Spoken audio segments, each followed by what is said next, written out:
दोस्तों I am चाहत, welcome to my channel चाहत मैम। दोस्तों क्लास 10 2024 साइंस का दोस्तों वायरल पेपर आ चुका है। वायरल कोड का ये पेपर रहने वाला है।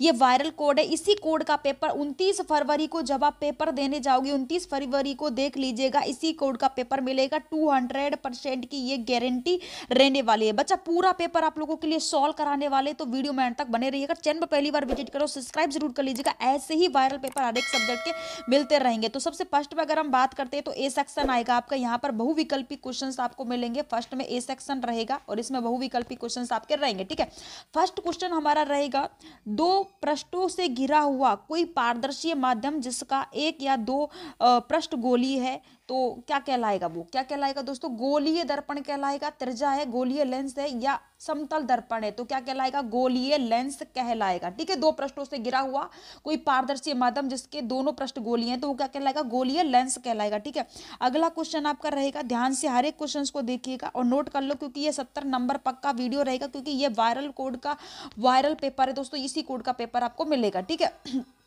सेकेंड क्वेश्चन हमारा रहेगा, दंत विशेषज्ञ मरीजों के दांतों का बड़ा प्रतिबिंब देखने के लिए किस दर्पण का उपयोग करते हैं? तो वो अवतल दर्पण है, समतल दर्पण है, उत्तल दर्पण है, सभी का उपयोग करते हैं। तो किसका उपयोग करते हैं? अवतल दर्पण का उपयोग करते हैं।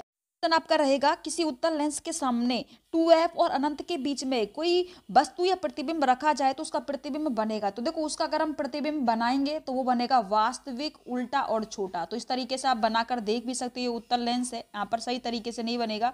इस तरीके से यहाँ पर हम मान लेते हैं हम f और यहाँ पर हम मान लेते हैं 2f। ये वस्तु हो गई। इस तरीके से अगर हम वस्तु को रखेंगे तो इस तरीके से जब अगर हम आपका बनाएंगे तो देखो यहाँ पर हो गया f, तो ये f1 हो जाएगा, तो यहाँ पर हमारा f2 बन जाएगा। ठीक है, अब इस तरीके से हम बनाएंगे ना तो यहाँ पर जो बनेगा आपका 2f बन जाएगा। तो ये आपका कैसे हो जाएगा? वास्तविक, उल्टा और छोटा हो जाएगा। अगला क्वेश्चन आपका रहेगा, मानव नेत्र अभिनेत्र लेंस की फोकस दूरी को समायोजित करके विभिन्न दूरियों पर रखी गई वस्तु को फोकस कर सकता है। ऐसा हो पाने के कारण, तो किसके कारण कर सकता है? जरा दृष्टि दोष के कारण है, समंजस के कारण, निकट दृष्टि दोष है, दीर्घ दृष्टि दोष है। तो ये किसके कारण कर सकता है? समंजस के कारण कर सकता है। ये आपका रहेगा 5 नंबर का। इसमें आपको पूछा गया, ऐसा ही मात्रक पूछे गए, ये सबका आपको मात्रक बताना है। ठीक है, तो सबसे पहले सबको पता होगा यार, बहुत सिंपल क्वेश्चन है।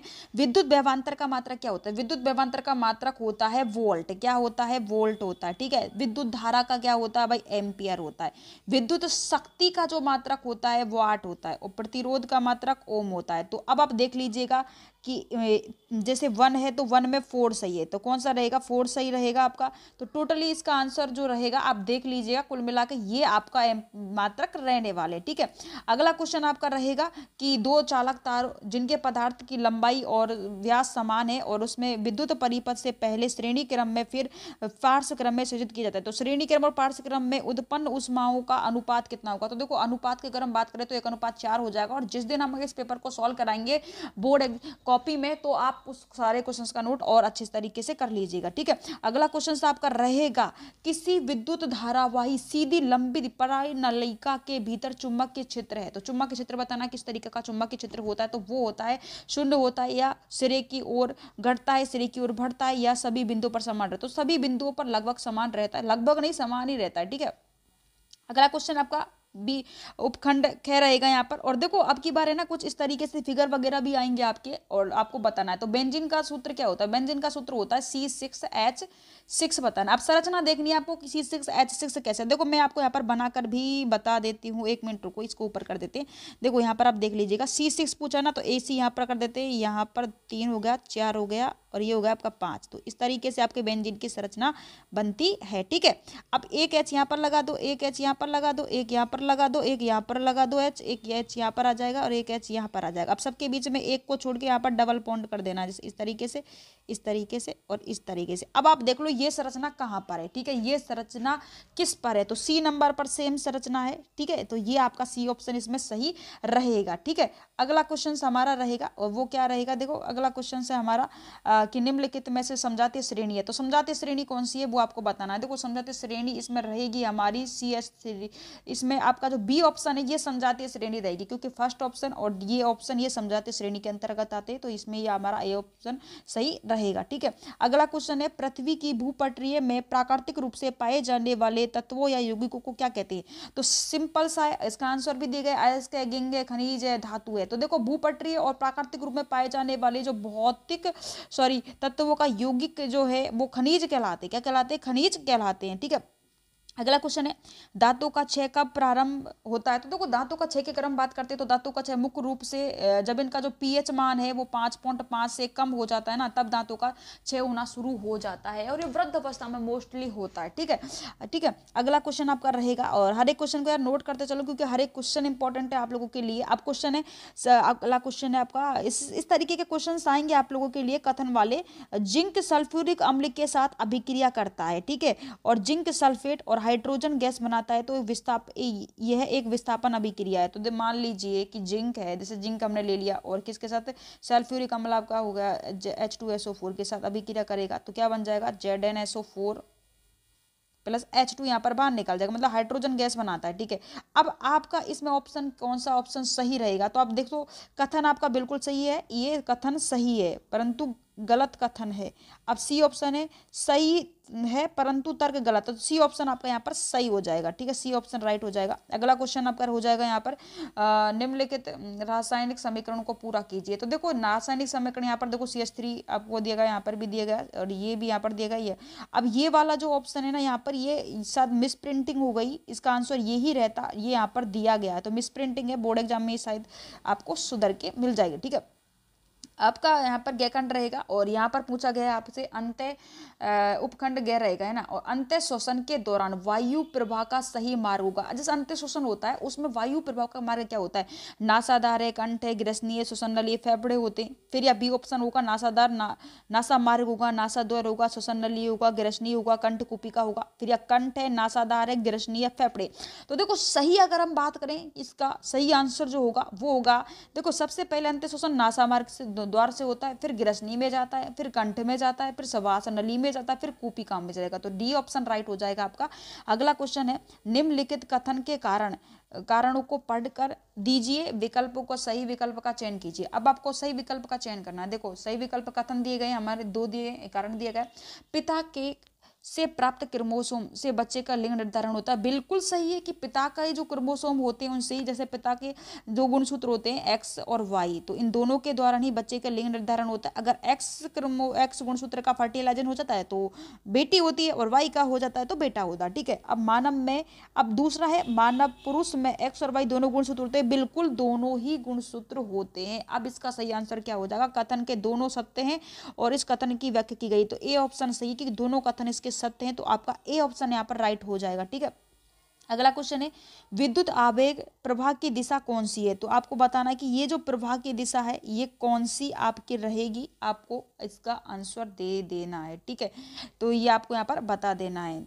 अगला क्वेश्चन है, थायरॉक्सी के बारे में कौन सा कथन सही नहीं है? तो थायरॉक्सिन के बारे में कौन सा कथन सही नहीं है? तो भाई सब इसका आंसर है ना यार, आपके लिए ये होमवर्क है, और इसका आंसर आपको कमेंट सेक्शन में देना है। ठीक है, पूरी दम लगाकर इस क्वेश्चन का आंसर दीजिएगा। ठीक है, अगला क्वेश्चन आपका होगा, निम्नलिखित चित्र में से ABC किस क्रम में है? तो ABC देखो, ABC किस क्रम में, ये आपको बताना है। ठीक है, ABC जो है वो किस क्रम में, और फिर से देख लीजिएगा ABC किस क्रम में। अब देखो हम इसको बता देते हैं कि इसका जो आंसर रहेगा हमारा, देखो ए जो है हमारा, ये क्या हो जाएगा?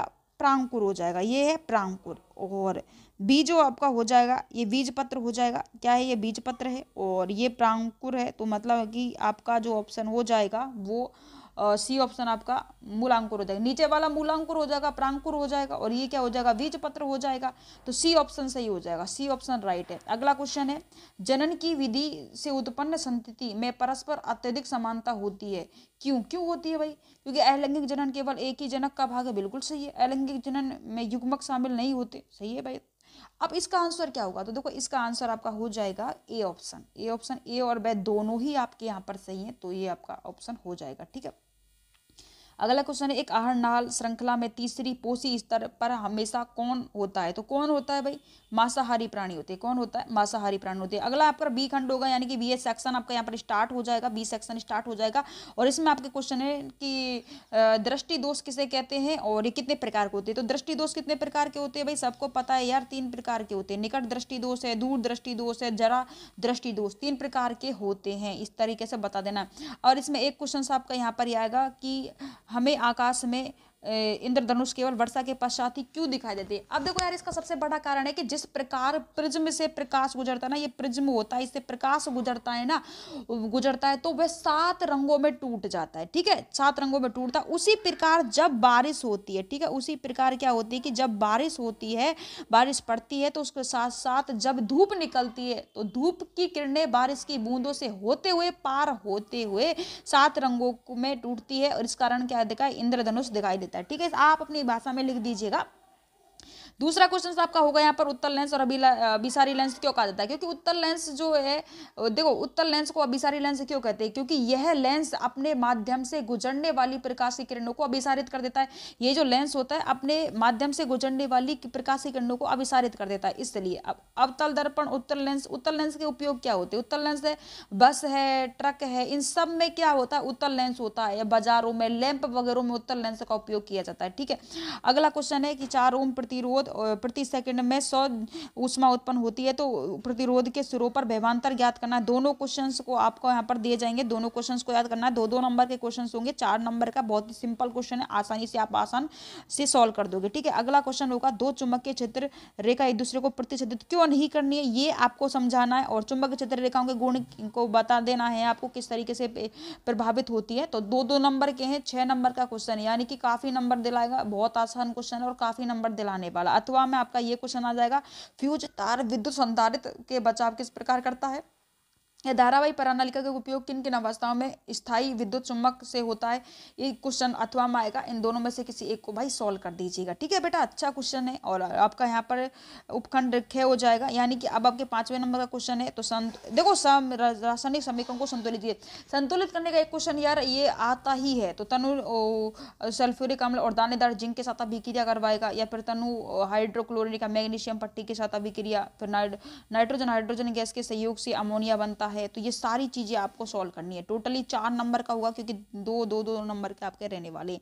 ठीक है, ये 1-1 नंबर के रहेंगे आपके, और ये दोनों 2-2 नंबर के रहेंगे। ठीक है, तो यहाँ पर सोना है, चांदी है, प्लेटियम है, इनका उपयोग आभूषण बनाने में किया जाता है। तो बताना है भाई क्यों किया जाता है। ये सारे क्वेश्चन का आंसर रहेगा। ठीक है, सहसंयोजी आबंध किसे कहते हैं? और ये 6 नंबर का रहेगा। दोनों की व्याख्या कर देनी है। अथवा में विकृत गंधिता रेडॉक्स के स्थिरीकरण आपको बता देना है। अगला आपका रहेगा, ये लास्ट क्वेश्चन रहेगा शायद, जैव नवीनीकरण और गैर नवीनीकरण के बीच में अंतर बताना है। ठीक है, और ये आपको क्वेश्चन दिया जाएगा, इसको नामांकित करना है कि नाम बताना है, यहाँ पर क्या आता है, यहाँ पर क्या आता है, यहाँ पर क्या आता है। ठीक है, अब आपको लिखा निम्नलिखित पद्यांश को पढ़कर उत्तर दीजिए। अब पद्यांश क्या है आपके लिए, आप सुन लीजिए, इसकी व्याख्या कीजिए। इस कथन में मानव में सभी गुणसूत्र पूर्ण रूप से युग्मक नहीं होते हैं। तो इसका आंसर आपको पढ़ना है और फिर इसमें से ही मिल जाएगा। मतलब लिंग निर्धारण वंशानुगत कैसे होते हैं, तो और बच्चों में लिंग का निर्धारण कैसे होता है? बच्चों में लिंग का जो निर्धारण होता है वो वाई गुणसूत्र के कारण होता है। ठीक है, तो इसका आंसर इसमें से ही मिल जाएगा। कितना बढ़िया तरीका है आपको लिए, है ना। और अगला क्वेश्चन है, मानव के आहार आलेख बनाते हुए उसको बताना है आपको। मतलब मुख गुई का कहाँ है, आमाशय कहाँ है, छोटी हाथ का, इन 3-4 को दर्शाना है ये स्त्रीकरण के लिए। तो काफ़ी अच्छा पेपर है, काफ़ी अच्छा इंपॉर्टेंट क्वेश्चंस रहे। तो यार काफ़ी लंबा वीडियो हो चुका है। तो यार आज की वीडियो में इतना ही, मिलते हैं नेक्स्ट वीडियो में। तब तक के लिए दोस्तों bye bye, take care, love you दोस्तों। और ये वायरल पेपर है, वायरल पेपर का वायरल कोड है ये। तो भाई आज की वीडियो में इतना ही। चैनल को सब्सक्राइब नहीं किया भाई, सब्सक्राइब जरूर कर लीजिए। जय हिंद दोस्तों, लव।